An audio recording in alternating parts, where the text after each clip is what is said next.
Hello बच्चों, let's read the question first. In the exponential growth equation, nt is equal to n not ert, e represents what? तो हमें बताना है यहाँ पे चारों जो ऑप्शंस दिए इनमें से e क्या रिप्रेजेंट करता है, और बहुत ही ज़्यादा इजी क्वेश्चन है। यहाँ पे की कॉन्सेप्ट जो यूज़ होगा वो होगा एक्सपोनेंशियल ग्रोथ का।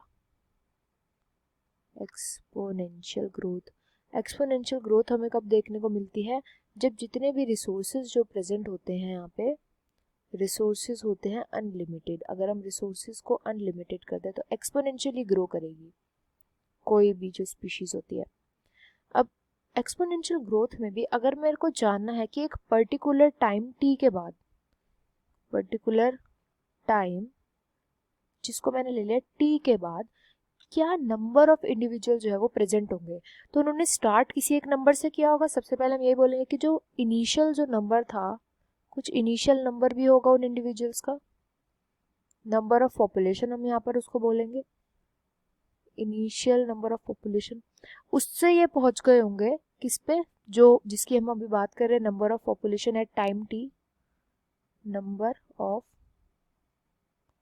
पॉपुलेशन जो हम इस टी टाइम पे बात करें, मैं चाहती हूँ कि फॉर एग्जांपल 2 साल बाद कितने जो नंबर ऑफ पॉपुलेशन होगा वो, तो उसके लिए ये फॉर्मूला जो है एन टी इज इक्वल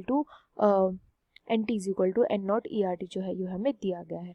जो इनिशियल नंबर होते हैं इसे हम एन नॉट से रिप्रेजेंट करते हैं, एन जीरो भी हम इसको बोल सकते हैं। उससे हम इनिशियल नंबर, इनिशियली उस एरिया में जो थे कितने प्रेजेंट थे, नंबर ऑफ पॉपुलेशन कितनी थी, कितने इंडिविजुअल प्रेजेंट थे टी टाइम में। यानी अगर मैंने फॉर एग्जांपल ले लिया 2 साल बाद कितने होंगे, 3 साल बाद कितने होंगे, वो हमें निकालना है ना। तो जो निकालना होता है वो हम कहाँ रखते हैं, लेफ्ट हैंड साइड पर रखते हैं। तो ये हो जाएगा N T, number of individuals एक टाइम टी पर, तो वो हो जाएगा एन टी। अच्छा, अब बाकी आ गई 3 और चीजें यहाँ पे लिखी है। तो जो ई होता है ना वो होता है base of natural log, base of natural log. ये आपको टेबल से देख करके इसकी वैल्यू देखनी होती है, नेचुरल लॉगरिदम।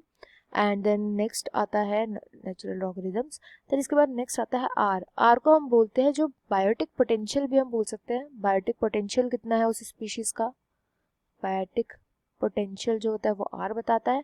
लास्ट में आता है टी, टी बताता है कितने टाइम इंटरवल्स पे जो है वो रिप्रोड्यूस कर रही थी, तो टी बताता है टाइम इंटरवल। तो इसके लिए हम ये फॉर्मूला अगर यूज करेंगे तो हमें नंबर ऑफ इंडिविजुअल उस टाइम पर जिस टाइम पे मैं चाह रही हूँ वो पता चल जाएगा। तो यहाँ पर जो राइट ऑप्शन है वो हो जाएगा option 4, the base of natural logarithm. यही बताता है जो ई है यहाँ पर। I hope you understood well. Best of luck and thank you.